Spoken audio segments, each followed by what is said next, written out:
എന്നാടാ എന്നാ എന്നാ കുഴപ്പമില്ല നിനക്ക്.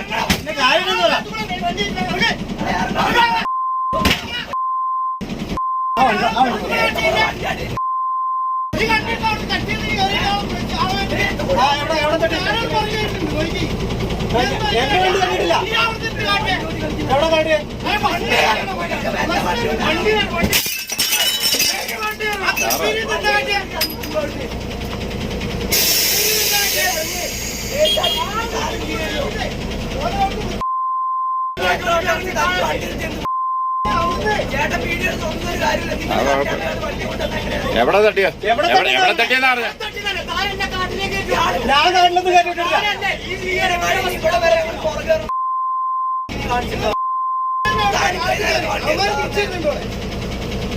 എനിക്കറിയത്തില്ല. അവിടെ വെച്ച കാറ് കയറുന്നത് ഞാൻ കാറിനെ കണ്ടില്ല. ആ വണ്ടിയുടെ എന്റെ ഫോട്ടോ എടുത്തേടാ. ക്ലാസ് അടിച്ചു പൊട്ടിച്ചത്.